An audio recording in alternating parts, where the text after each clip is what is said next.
Hello chess family, it's me National Master Jesse James. We're going to be taking a look at a very nice game today by Johann Zukertort versus Joseph Blackburn in 1883. This is from that book, Mammoth Book of World's Best Chess Games. I definitely recommend it. You're in for a treat today as this game is definitely one of Johann's Immortals. Let's take a look. Johann's going to be playing with the white pieces. And here we start off with pawn to c4. e6. Although this does start off as in English, it's going to be turning into a basic d4 opening. Pawn to e3, knight f6, knight f3, b6. I'm not too big of a fan of this b6 move in this pawn setup, but okay, it's not losing by any means. Bishop e2, bishop b7, castles, d5, pawn d4. Now we're in a basic d4 kind of opening. Bishop d6, a very good place for this bishop trying to control this e5 square. Knight c3, castles, and pawn to b3. Here Johann has chosen to go ahead and put the bishop over here to b2. And, well, it's not really too sure where White's game is going right now. They've really played very slow in this opening. They've definitely got some center and they've kind of got some queenside play. But believe it or not, this is going to turn into a glorious attack on the kingside. Which is funny enough, again, none of White pieces are aimed over there. If anything, you would probably think Black would have the attack going as both bishops are headed this way. Knight b to d7. Black continues, trying to get one of the main ideas in the d4 openings, which is pawn to c5. This is going to start whittling down at the d4 pawn, either creating a isolated pawn or maybe the hanging pawns here, which Black can then attack too. Bishop b2, of course we know that bishop's going to go there. And now Black makes a slight mistake with queen to e7. How is this a mistake? Well, the idea is actually not too bad. Here Black wants to play queen e7, maybe play something like bishop to a3 to trade off bishops. This can stop any kind of white plans over here. Also create some weak dark squares on the queen side. Or maybe even look about maybe playing d takes c4 and then pawn to e5. Again, trying to free their position. Unfortunately for Blackburn, here White has a very nice idea, killing the bishop a3 idea and winning the bishop pair. White to move. What do you play here? Hopefully you found it. It's actually knight to b5 here. The knight's going to be guarding the a3 square and also going to be attacking the bishop on d6. Black really doesn't have a good response to saving the bishop here. If you do try to bring the bishop away, well, let's just go ahead and play a3. Or you know what? Even better, let's go ahead and snack attack this pawn on c7. Here, White is just clearly better. So Black went ahead and played knight to e4. A good idea. Because White did move the knight, that means we have a good square for the knight. And Black is going to try to build up in the center now. Well, let's go ahead and take this beautiful bishop right here. Now White does have the bishop pair. C takes d6. A very nice move here from Blackburn. One of the ideas of this being was, well, we're going to go ahead and open up the C file so we can try to create some counterplay here. Very good idea indeed.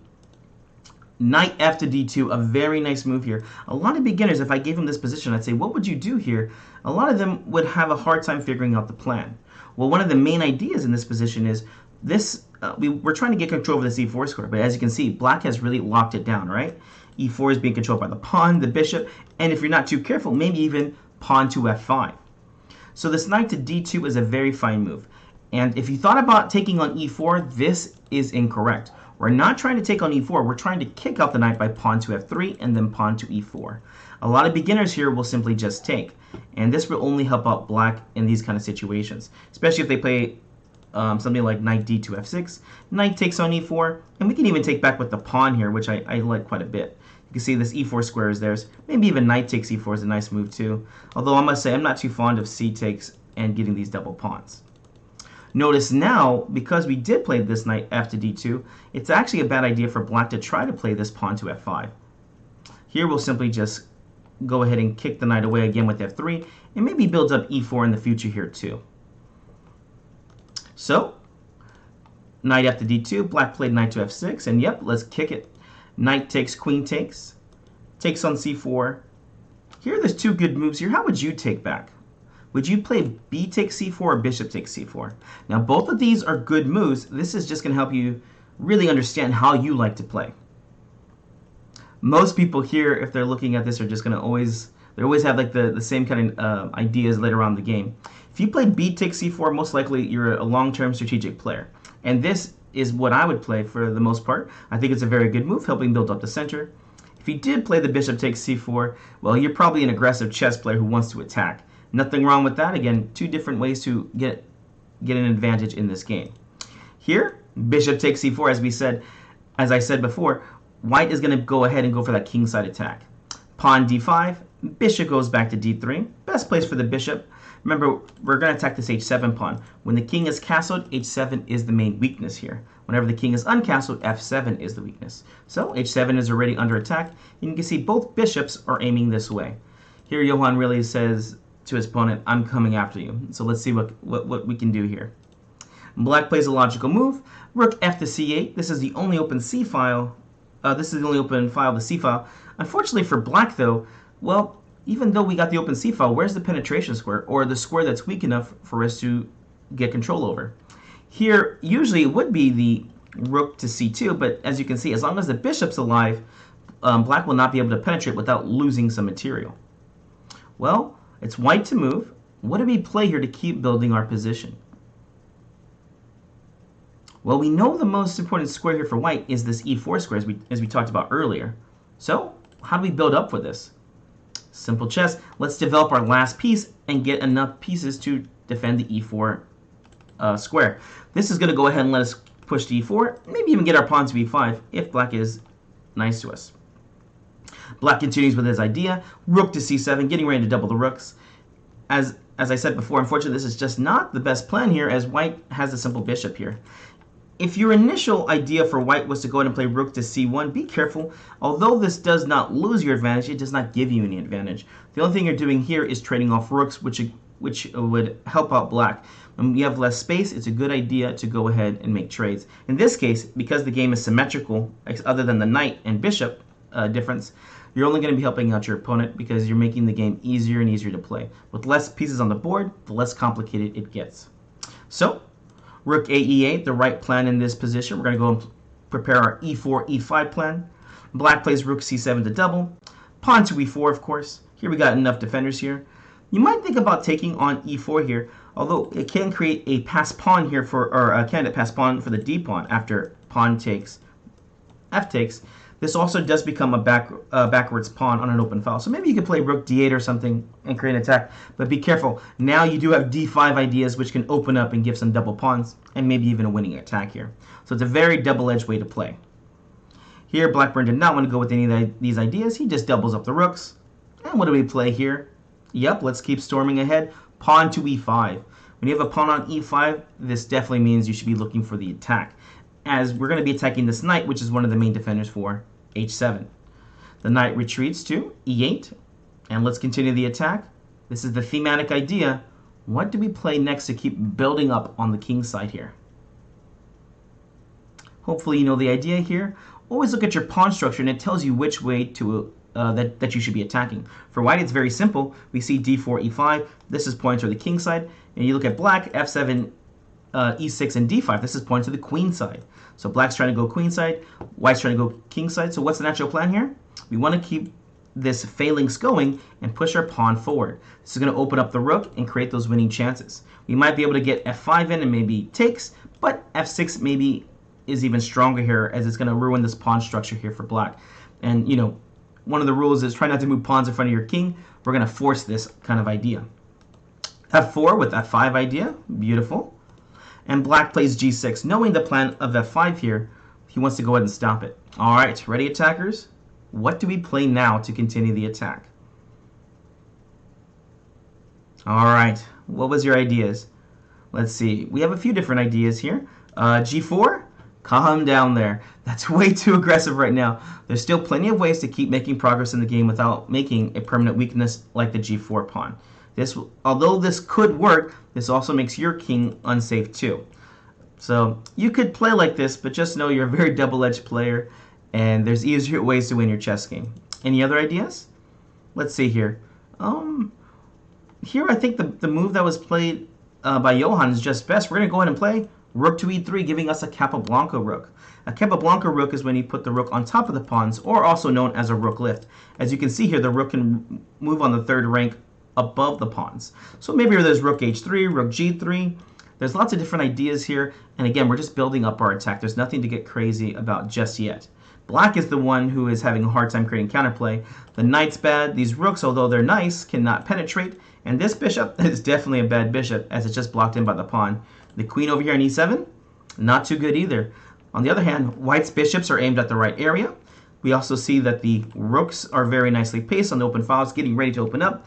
And the queen even has penetration squares on h6. So maybe some f5 ideas with throwing the queen to h6. Again, take your time in these kind of positions and really build up. Do not attack until everything is placed correctly.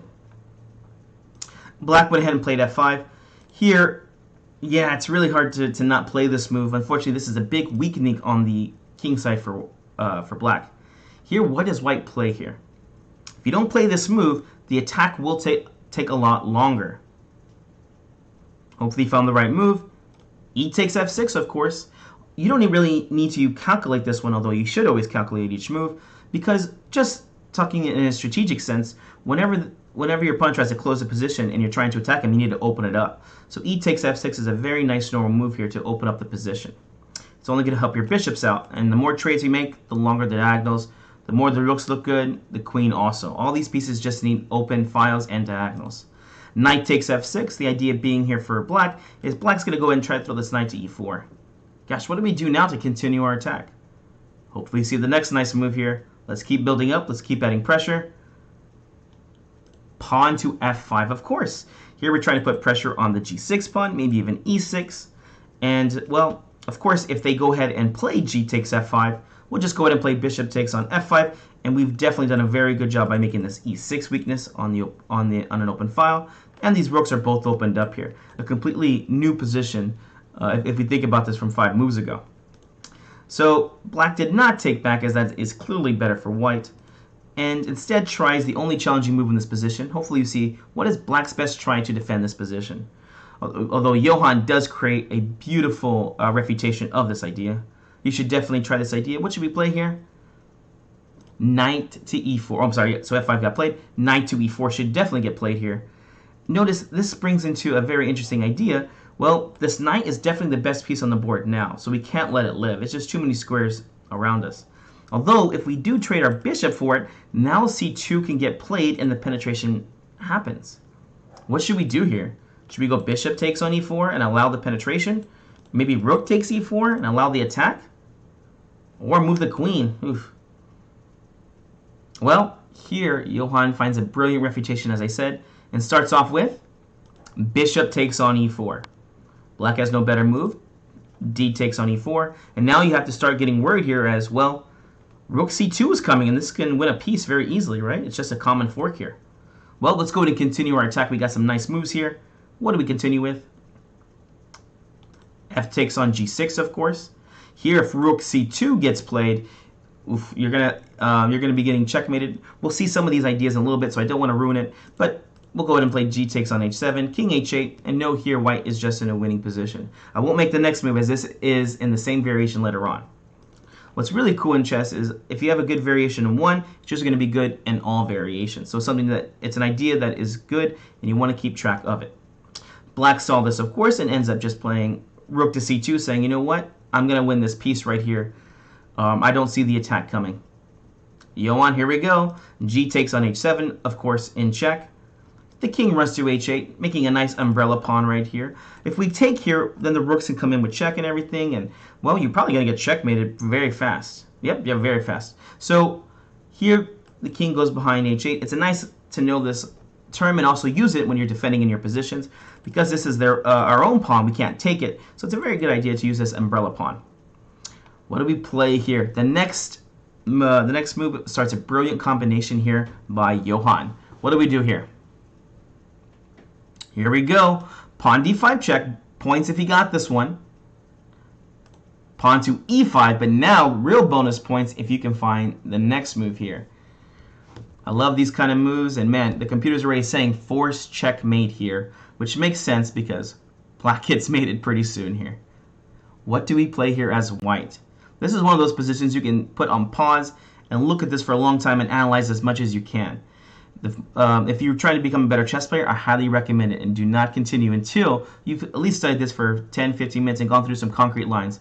If you're only looking 2 or 3 moves ahead, keep calculating. Go as far as possible until you're either in a winning position or you have found the checkmate. All right, here we go. The beautiful move here is queen to b4. Oh my god. If your opponent plays this, you're probably going to fall out your chair because this is such a mean move right here. What does this move do? Doesn't this just drop a queen? Well, one of the reasons why we can't really continue the attack is because, well, e5 is being defended by the queen. So the idea is very simple, removal of the defender. Although it's a simple idea, how many of you guys would actually give up your queen? I'd have a hard time myself. Let's take a look and see what happens if queen takes b4 gets played. Here, it's checkmate in 7. Notice here the rooks are in perfect place to come in with the checks, and this king right here is hiding in the corner. But we got these open files right here. As long as you play correctly and make every move a check, it should be pretty simple. We start off with bishop takes on e5, king takes, as that's the only legal move to play in the position, rook h3 check, king g6, rook f6 check, king g7. Can you find the mate in 4 here? Rook g3 check, king h7, rook f7 check, king h6. This is all forced. And now the final moves for checkmate in 2. Bishop f4, king h5, rook h7. A beautiful checkmate. Oh my gosh. So here we're seeing the theme of this whole idea about just getting your bishop to e5 by getting this queen out of the way. Of course, Blackburn saw this idea, and he's not going to be allowing his opponent to give him such a beautiful checkmate like this. So he goes ahead and tries to stop this idea and plays rook 8 to c5, keeping defense of the e5 pawn. So what do we do now? Well, the idea is still there. Remember, what's good in one variation is good in another variation. So what do we do here? We need to deflect the queen from defending this e5 pawn. Where's the check at?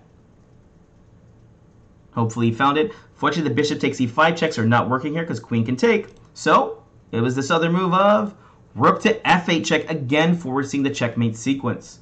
Here black has to either take, which checkmates, or king takes, which as we saw earlier will do these other variations. Here he went ahead and played king takes h7. So let's take a look at queen takes f8. Hopefully you can calculate these lines. Bishop takes on e5 check, of course. King takes on h7. Queen takes on e4 check.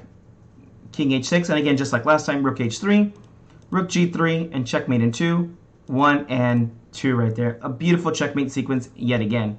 All right, well, the king went ahead and took on h7 here. And, well, almost the exact same idea. Here we go again. Queen takes on e4 check, king g7. Can you find the final blow here? Although there's lots of ways to win here, which one did Johan choose? Here Johan finishes the game very nicely with bishop takes on e5 check, king takes rook, of course. Can you find this final tactic here? Here, the beautiful bishop to g7 check. Oh my gosh, what a mean move here. Of course, if you do play queen takes g7, it's queen e8 checkmate right here. And, well, is there any other really good move to play here? Not really, right? Here, black went ahead and played king g8, and after queen takes e7, he said, you know what? I lost my queen. Not that he didn't know it before, but sometimes it takes a little while to accept a loss. I know from experience. Well, I hope you enjoyed Zukertort's Immortal game here. We'll see you in the next one.